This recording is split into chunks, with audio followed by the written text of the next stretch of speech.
For this lesson, I'm using the 0301 Create a New Sequence Premiere Pro project file. You can find that with the media associated with this lesson.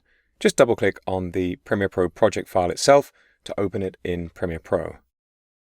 When you add clips to a sequence, their frame size and frame rate are automatically adjusted to match the sequence so everything will play smoothly. You'll want sequence settings to match your clips to minimize conversion and maximize playback quality. Let's take a look at those settings. I'm going to create a new sequence in this project by clicking at the bottom of the project panel on this new item menu. I'm going to go into the list and choose Sequence, and this brings up the New Sequence dialog. The settings for sequences in Premiere Pro are based on camera formats rather than output formats. I'm going to expand the digital SLR category, and I'm going to expand 1080p, which is one of the settings that you can get in a DSLR camera. And I'm going to choose this one, DSLR 1080p 30. Choose a preset that matches your original camera material and click OK. I'm going to click on the name of the sequence that's just been created, and let's give this a name. I'll call this Travelogue.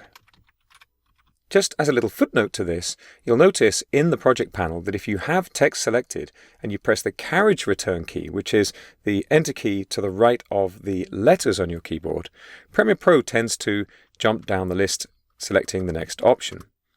But if you have the characters selected, as I do now, and you press the enter key on a numerical keypad, that's over on the far end of a keyboard with the full numerical keys, then it'll just apply that text. Now, creating a sequence using a sequence preset gives you the most control, but it does mean you need to know the settings. And look what happens when I take one of these clips and drag it into the sequence I've just created. I get a clip mismatch warning. This clip does not match the sequence's settings. Do you want to change the sequence to match the clip's settings? This means you can get the settings wrong safely because Premiere Pro is going to give you this option to automatically change those settings when you add a clip.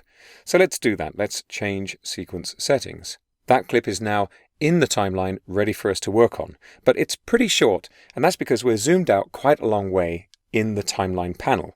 To see this more clearly, I'm going to zoom in, and the easy way to do that is to take the ends of the navigator and move them. So I'm going to click on the end here and drag in to shorten the navigator, and as I do, you can see that we're zooming in and in and into the timeline, and now we can see that clip a little more clearly. I'm also going to click between these two track headers, between video 1 and video 2, the first and the second video tracks, and I'm going to drag up so I can see the thumbnail as well. Now that you've seen Premiere Pro automatically update the settings for a sequence based on a clip, you can easily make use of an even better shortcut. I'm going to take one of these other clips, and again, I'm just single-clicking here, I'm not double-clicking, because if I double-click, it opens in the source monitor. So back in the project panel, I'm going to drag this clip icon onto that same button menu, the new item menu. You see the little plus symbol there? It means I'm going to create a new sequence. I'm going to release the mouse, and now I have a sequence that is automatically based on that clip. I don't need to know anything about the settings. I don't really need to know much about the clip at all. The sequence has been created with just the right settings to match it.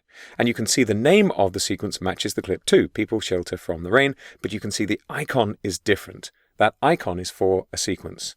So let's call this the rain sequence, just so it's easy to spot.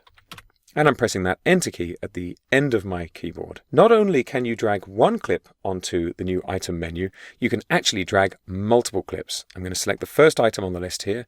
And let's say I know that these are the shots I want. I'm going to hold the shift key down, and I'm going to click on the last clip on the list, and I'm going to drag all 4 of these onto the new item menu. And now you can see right away, I'll just resize the track header here. There are the 4 clips. And you can see once again, the new sequence has taken the name from the first clip. I'll just call this More Rain, just so we can see it in the panel. So that's how you create a new sequence in Adobe Premiere Pro, ready to add some clips.